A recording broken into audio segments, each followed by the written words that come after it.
Before we get into the video, could everyone please subscribe to my HOA Karen Tales channel? Thank you so much. The morning air was crisp, and the sky blushed with the first hints of dawn as John Whitaker sipped his coffee on the front porch. Life on the ranch followed a rhythm, steady, unchanging, and comforting in its simplicity. It was a life inherited from his grandfather, along with 200 acres of Texas soil steeped in family history and sweat. The stillness shattered in an instant. The crack of a gunshot echoed across the ranch, followed by the panicked whinnying of horses from the stables. John's coffee slipped from his hands, shattering on the wooden boards beneath him. His heart raced as he bolted toward the commotion, boots thudding against the ground, adrenaline propelling him faster than he thought possible. Rounding the corner of the stables, he skidded to a halt. His prize stallion, Copper, stood trembling, blood trickling down from a grazed wound on his shoulder. John's eyes shot toward the front gate, where a pristine white Range Rover sat, its tires kicking up a light dusting of gravel. Standing next to it, like she owned the place, was Caroline Whitmore. She looked out of place on a ranch, perfectly polished designer boots, an iPad clutched in one hand like a badge of authority. "What the hell is going on here?" John shouted, his voice echoing across the stables. Caroline glanced at him with a practiced air of superiority. "Mr. Whitaker," she said with a saccharine smile, "your horse got in the way of a necessary community enforcement activity. You should be grateful we didn't call animal control first." John blinked, unable to process what he was hearing. "You shot my horse for community enforcement? Are you out of your damn mind?" Caroline tilted her head, unfazed. "The Meadows at Silver Creek Highway has jurisdiction over community safety. Your animals were dangerously close to our proposed historic trail project. We're simply ensuring the safety of our residents." John clenched his fists, struggling to keep his temper in check. "First of all, this is private property. Second, there is no historic trail here. The only trails around here are made by my cattle on their way to water." Caroline tapped her iPad, pulling up a document. "That's where you're mistaken. According to our community charter, this trail needs to be restored. It's essential for our residents to enjoy nature and the local landscape." John chuckled bitterly, but there was no humor in it. "Your luxury ranch-style homes and decorative wagon wheels might fool some folks, but this is a working ranch, not your weekend yoga retreat. You have no right to be here, let alone shoot my horse." Caroline's smile tightened. "Times are changing, Mr. Whitaker. The Meadows represents progress. We've already received several complaints about your operation, the smell, the noise, the unsightly equipment. This trail project is just the first step toward necessary improvements in the community." "Improvements," John repeated, his voice low and dangerous. "Lady, this ranch has been here since before Texas was a state. My grandfather built this.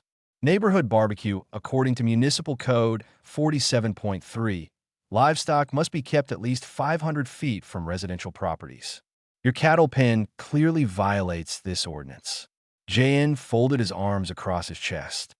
"That ordinance doesn't apply to agricultural land that predates residential development. This pen's been here for over 60 years, long before anyone built those cookie-cutter houses." Caroline's smile didn't waver, but her eyes turned cold. "That's about to change. We filed a petition to have this area rezoned. The Meadows is expanding, Mr. Whitaker. Your quaint operation doesn't fit the community's vision anymore." John opened his mouth to argue, but the sound of a familiar truck engine interrupted him. Dr. Sarah Collins pulled up in her battered truck and hopped out, her medical bag in hand. She'd been a local vet for years and knew the ranches in the area better than anyone. "Is there a problem here?" Sarah asked, her voice calm but commanding. Caroline turned towards Sarah, her iPad still clutched in her hand. "We were just discussing the health risks these animals pose to our community." Sarah pulled out her own tablet, a rugged, well-worn device that looked more at home on a ranch than Caroline's shiny iPad. "Interesting," Sarah said, scrolling through her records. "Because I have all the health documentation right here. This ranch maintains some of the highest standards in the county." The crowd murmured, a few of Caroline's supporters glancing at one another nervously. Caroline's eyes narrowed. What about the creek? Our residents have reported brown water in their taps. Clearly, your cattle are contaminating the water supply. Jan couldn't help but chuckle. That creek has sustained this ranch's cattle for generations without issue. If your taps are running brown, maybe check the plumbing in those houses you rushed to build. Caroline's face turned a deep shade of red. The board will hear about this, she snapped. And don't think we haven't noticed your refusal to submit to HOA oversight. Every other property in this area has joined the Meadows Association. Jan raised an eyebrow. Every other property, he said slowly, isn't a working ranch that was here before your HOA even existed. As if on cue, one of Jan's bulls let out a loud bellow from the nearby pen. A few of Caroline's supporters jumped in surprise. Sarah smirked as she turned back toward the cattle. You know, Caroline called after them as they started to disperse. We're having another board meeting tomorrow night. We'll be discussing mandatory membership requirements for all adjacent properties. I suggest you attend unless you prefer learning about the changes through our attorneys. Jan watched as Caroline led her dwindling group back toward the meadows, her pristine workout gear still spotless despite the supposed morning exercise. Sarah joined him, shaking her head in disbelief. They tried this with old Bill last month, she said. Claimed his horses were causing noise pollution during their suns. A yoga session. John chuckled. How'd that work out for them? Sarah grinned. Bill started hosting team roping practice at sunset. He said it was a traditional cultural activity. The humor faded as John looked out toward the meadows. The houses seemed to be creeping closer, like an invasive species threatening to choke out everything the ranch stood for.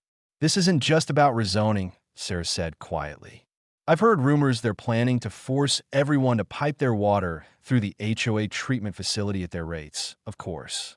John nodded, his jaw tightening. Looks like tomorrow night's meeting is going to be interesting. Sarah gave him a reassuring pat on the shoulder.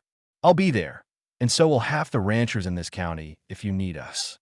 John looked back at the stakes, still driven into his field. This wasn't just a fight for his ranch. It was a fight for a way of life that had been part of this land for generations. He'd be damned if he let an HOA take that away without a fight. The next morning, John made a call to every rancher he knew. It was time to rally the troops. The war for Cooper Ranch was just beginning. The Meadows Clubhouse looked more like a set from a television show than a real gathering place. A carefully curated version of what some city planner imagined a ranch house should be. Polished wood beams and decorative lassos adorned the walls, but they lacked any sign of actual use. As John stepped inside, it felt like enemy territory. He wasn't alone.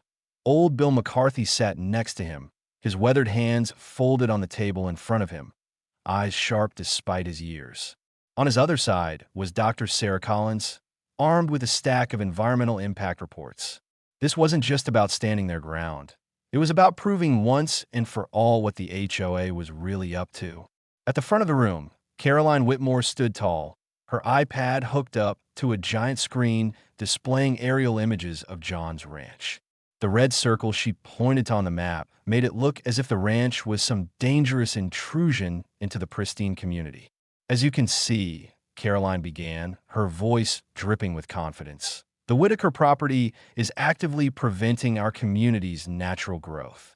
But tonight we will vote on measures that will finally bring this area into the modern era. John leaned forward, narrowing his eyes at the screen. Something about the images seemed off, too recent. His gut twisted.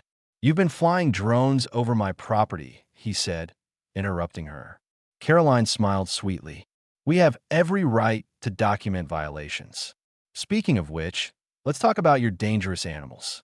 Just yesterday, they threatened one of our residents. The screen shifted to a video showing 3 of John's horses grazing peacefully near the fence. A woman dressed in designer hiking gear was trying to feed them through the wire, oblivious to the fact that she was trespassing. Your video shows someone harassing my livestock, John pointed out. Those horses are worth more than your Range Rover, Caroline. They're not petting zoo attractions. They're a menace. Caroline snapped, just like your awful cattle, which brings us to our first vote. Mandatory relocation of all livestock to the far side of the property, away from our homes. Bill stood up, his voice steady and filled with decades of authority. You can't vote on what someone does with private property you don't own. This meeting itself is illegitimate. Caroline's eyes flashed with irritation. Mr. McCarthy, you're not even a member of our association. You're here as a courtesy. Bill leaned over the table, his eyes locking with hers. I'm here as someone who's watched you bully every rancher in this county. First, it was my place. Then, the Hendersons had to sell because you tied them up in legal fees. Now you're after the Whitaker Ranch. Sarah stood next, holding up her reports. I have documentation showing the environmental impact of forcing livestock away from their natural water source, not to mention the county regulations protecting established agricultural operations. Caroline's confident facade cracked, and her face turned red. This isn't about regulations. It's about progress. Our residents deserve better than living next to some dirty, smelly reminder of the past. Mr. Whitaker, your grandfather might have run things his way, but times have changed. The mention of his grandfather lit a fire in John's chest. He rose slowly, pulling out his phone. You're right about one thing, Caroline. Times have changed, which is why I have surveillance footage of you cutting my fence last night. The room went silent as John tapped his phone, playing the video clear as day. Caroline stood in the glow of her car's headlights, wire cutters in hand, slicing through his fence. The timestamp was unmistakable, midnight, just hours after she had issued her latest threats. I was removing an unsafe structure, Caroline stammered, her confident tone evaporating. You were creating a gap to let my horses onto HOA property, John corrected, probably hoping they'd wander into your precious community so you could call animal control. That's criminal livestock endangerment in Texas. The board members shifted uncomfortably in their seats. One of them, a newer resident named Tom Jenkins, cleared his throat. Caroline, you said the fence was on HOA property. It was, she insisted. I mean, we have rights too. Her words trailed off as her iPad slipped from her hands and clattered onto the table. While we're talking about rights, John said, his voice steady, let's discuss the cease and desist letter I received from the county. Seems trying to force ranchers to pay for water they already have legal rights to isn't exactly legal. The room erupted into whispers. Caroline's carefully constructed web of lies was unraveling fast. This meeting isn't over, Caroline shouted, her voice cracking. We haven't voted. I think we just did, Tom said, rising to his feet with our consciences. I move for an emergency board meeting tomorrow without you. Caroline, the look on Caroline's face was a mix of rage and disbelief. She snatched up her iPad and stormed out, nearly knocking over a decorative saddle by the door. Sarah touched JK's arm. She's not done, you know. I know, John said, watching Caroline disappear into the night. But neither am I. The storm outside was just beginning, and John had a feeling that Caroline's next move would be her most desperate yet. The storm rolled in just after midnight, lightning tearing through the sky and rain drenching the ranch in sheets. John was already awake, sipping his second cup of coffee when the ranch's security system pinged with an alert. His phone screen lit up with a live feed from the front gate. A white Range Rover crept through the ranch, its headlights cutting through the darkness like two angry eyes. 3 other vehicles followed close behind, their tires crunching over the muddy road. John's heart sank. Caroline was back. Grabbing his coat, he bolted out the door, his boots sinking into the soaked ground as he ran toward the stables. Thunder rumbled overhead, and in a flash of lightning, he saw them. Caroline and her followers huddled near the stable doors. They were spreading something across the ground in front of the stalls. The smell hit him before he even reached them. Feed mixed with some kind of chemical poison. John realized his blood running cold. He pulled out his phone and dialed 911, his voice calm but urgent. I've got trespassers at Cooper Ranch attempting to poison my horses. I need officers here immediately. The dispatcher confirmed help was on the way, but John was already moving, yelling across the storm. What the hell are you doing, Caroline? Caroline turned, drenched but defiant. Her iPad was once again in her hand, the screen glowing as she recorded everything. You're done, Whitaker. When animal control finds these dangerous sick horses, they'll shut you down for good. John strode toward her, his anger barely contained. Poisoning my animals? That's your plan? You've really lost it. Headlights appeared in the distance. This time, a familiar truck, Dr. Sarah Collins's vehicle, skidded to a stop in the mud, closely followed by Bill McCarthy's pickup. More lights followed as other neighbors, both ERs and residents from the Meadows, arrived, drawn by the commotion and the emergency call John had made over the ranch's emergency frequency. Caroline's followers looked around nervously, realizing they were outnumbered. Most of them bolted for their cars, their sneakers slipping in the mud, but Caroline stood her ground, holding up her iPad like a weapon. "I'm recording everything," she screamed over the wind. "You can't stop progress, Whitaker. This filthy, backward lifestyle of yours is finished." John reached her in 3 long strides, his eyes blazing with fury. "The only thing I'm stopping is you." He knocked the iPad from her hands, sending it splashing into a puddle. Caroline shrieked, stumbling back. As she slipped in the mud, her designer boots betrayed her, unable to find any purchase on the slick ground. Red and blue lights flashed in the distance, growing brighter by the second. Sarah ran past John into the stables, her voice calm but commanding. "Get my kit from the truck," she called to a neighbor, "and don't let any of the horses near that feed." Caroline tried to make a break for a Range Rover, but the mud was relentless, sucking her feet down with every step. She fell again, her once perfect hair plastered across her face. The first police car skidded to a stop beside her, followed by 2 more. Caroline sat in the mud, sputtering as officers approached. "It's all his fault," she shrieked, pointing at John. "He's destroying property values. He attacked me. I was just trying to protect our community." A calm, familiar voice cut through the chaos. "By trespassing and attempting to poison livestock, Tom Jenkins, the reasonable HOA board member, stepped into the light, his phone raised, still recording. I followed you after you called this emergency community defense meeting. Got everything on video, including your instructions about the poisoned feed." The officers turned toward Caroline, their expressions shifting from curious to serious. They didn't need much time to assess the situation as they led Caroline toward a patrol car. She kept ranting about property values and community standards. Her followers, already in custody in other cars, looked anywhere but at her, their loyalty vanishing with the rising sun. Dawn broke as Sarah emerged from the stable, her clothes soaked, but her expression one of relief. "The horses are fine," she said. "We got here in time, and the rain actually helped. It kept them away from whatever she was spreading." Bill clapped John on the shoulder. "Guess she didn't know ranch folk look after their own." John turned, surveying the gathered neighbors, some ranchers, but many from the Meadows as well. They had come out in the middle of the night through a storm to stand against someone who tried to destroy a way of life they didn't understand. In the weeks that followed, everything changed. Caroline faced criminal charges. Livestock endangerment wasn't something Texas took lightly. The HOA underwent a complete restructuring, with Tom Jenkins elected as the new president. His first act was passing a resolution recognizing and protecting the rights of existing ranches bordering the Meadows. "Most of us moved here because we love this landscape and this lifestyle," Tom told John over coffee at the local diner a month later. "We wanted to be part of it, not pave over it."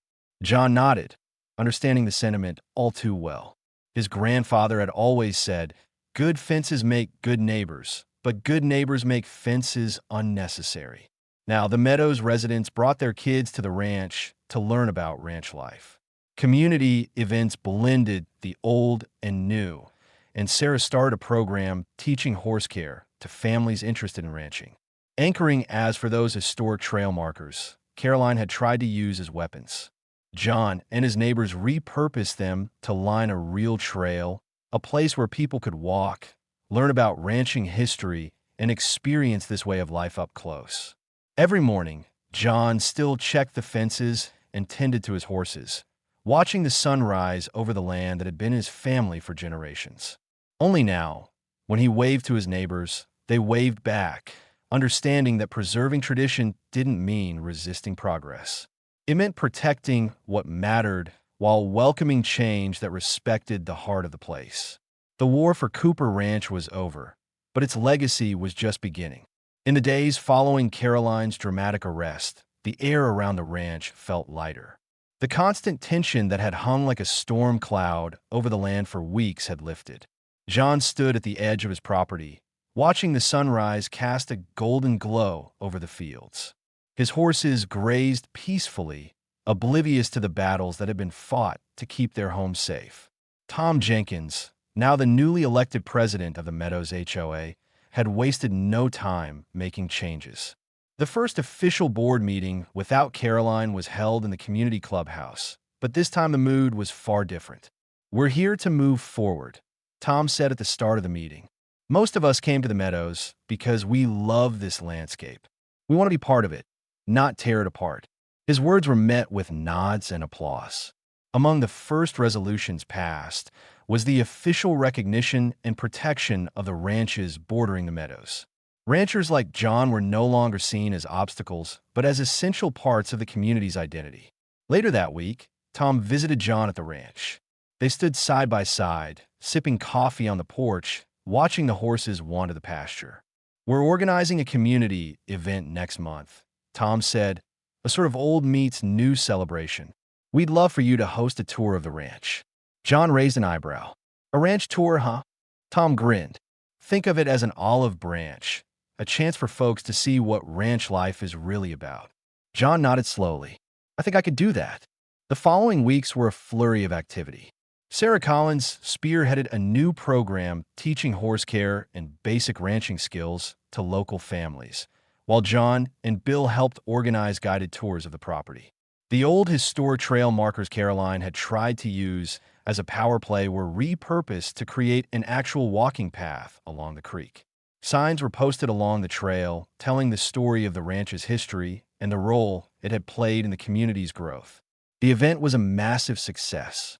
Families from the Meadows strolled along the trail, learning about the land's history and meeting the animals that called it home. Kids crowded around Sarah as she demonstrated how to care for a horse, their faces lighting up with excitement as they stroked the animals. Even some of the most skeptical residents found themselves drawn in by the experience. One elderly man, who had been one of Caroline's strongest supporters, approached John at the end of the day. "I didn't get it before," he admitted, his voice sincere. "But seeing it now, I understand why you fought so hard. This land, it's something special." John smiled and shook the man's hand. "I appreciate that." As the sun set over the ranch, John stood at the edge of the trail, watching families pack up and head home. For the first time in weeks, he felt at peace. Sarah walked up beside him, her boots crunching softly on the gravel path. "Looks like things are finally settling down," she said. John nodded. "Yeah, it's funny. When this all started, I thought it was about holding on to the past, but now I see it's about finding a way to honor that past while moving forward." Sarah smiled. "Your grandfather would have been proud." John looked out over the fields, the memories of his grandfather's teachings coming back to him. Good fences make good neighbors, but good neighbors make fences unnecessary. The weeks that followed brought even more positive changes. The Meadows and the neighboring ranches began working together on community projects. Residents from both sides started attending events at the ranch, and a sense of camaraderie grew where tension had once ruled. One afternoon, Tom invited John to coffee at the local diner. "You know," Tom said, stirring his coffee, "when we first moved here, we thought we needed to modernize everything. But most of us didn't come here for modern living. We came here for this, a real connection to the land and the people who live on it." John chuckled. "Funny how it took a storm and a few bad apples to make us realize what we had all along." Tom nodded. "It's not about turning back the clock or paving everything over. It's about balance, preserving what matters while embracing change that respects it." The conversation lingered with John as he returned to the ranch. Every morning, he still checked the fences, tended to the horses, and watched the sun rise over land that had been his family for generations. But things were different now. When John waved at passing neighbors, they waved back. When families from Meadows walked the new trail, they stopped to chat or ask questions about ranch life. And every so often, someone would bring their kids to Sarah's horse care program. eager to learn something new. The war for Cooper Ranch was over, but its legacy was just beginning. It stood as a symbol of what could happen when a community chose to listen, to learn, and to grow together. Caroline Whitmore might have seen progress as something to be forced and controlled, but the real progress had come from understanding that tradition and change could coexist. It was a lesson no highway manual could ever capture. And as John looked out over the rolling fields, a quiet pride settled in his chest. The ranch had weathered its greatest storm yet, and it stood stronger for it. Its roots were deeper, its branches broader. Its future was bright. A storm had brought the community together, but now the calm afterward promised something far more valuable, a fresh start.